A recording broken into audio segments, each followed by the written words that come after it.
Hey everyone, today in our reading through the New Testament, we have hit the Gospel of Mark, and we're looking at the beginning of Mark chapter 1.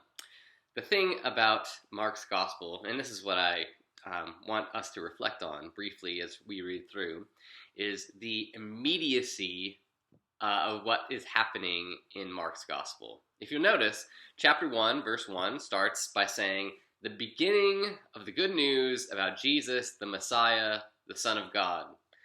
And from there, it goes straight into the story.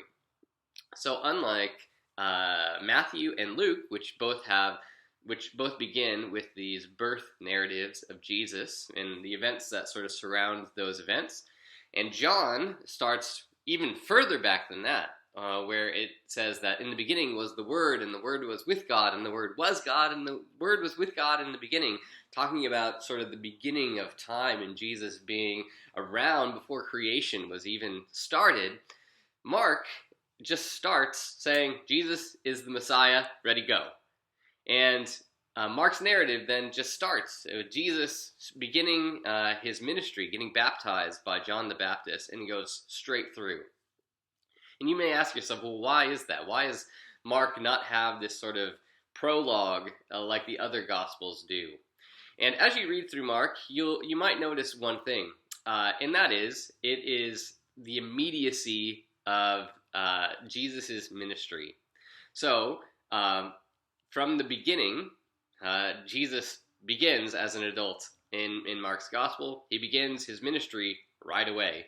And then, passage after passage after passage, it says there's all these little markers or lines that say, and now immediately after this, or very soon after this, or the next thing that happened was, and if you read Mark's Gospel all the way through, it seems like Jesus' life and ministry all take place within about a week or so, just because day after day after day, event after event after event, these things are happening sort of one after another. And the reason why Mark is doing this, most scholars think, is that Mark just wants to get to the point. Mark is the shortest gospel of the four gospel presentations, and most scholars also think that Mark, it was actually the first one written down, and that Mark simply wanted to communicate the bare necessities of the life and teachings and death and resurrection of Jesus. He's not looking to add or subtract anything else other than the core fundamentals of what you need to know about Jesus. A lot of people think Mark's Gospel was written so that non-believers could have a short and easy access to hearing about who this Jesus is about. And in fact, one of my favorite campus ministries is called InterVarsity.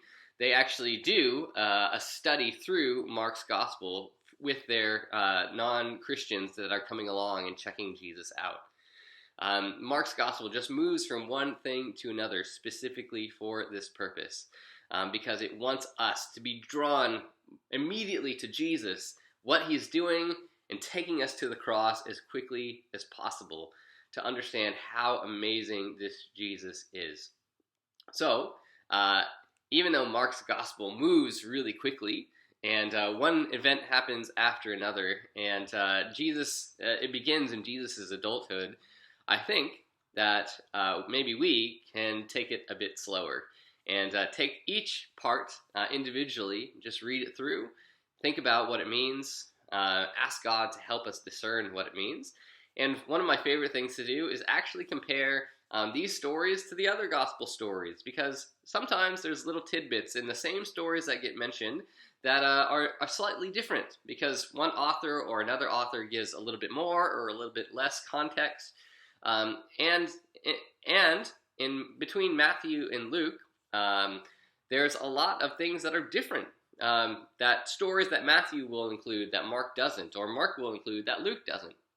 And so it's good to see what those particular stories are. So even though Mark's narrative moves really quickly and wants to take us immediately to the cross and to the resurrection of Jesus, maybe as we read, we can pause, slow down, and understand how amazing this Jesus is, that he is the one we ought to believe in. He is the Savior who has come. He is the Messiah that God has sent to set all things right again. And it starts right now.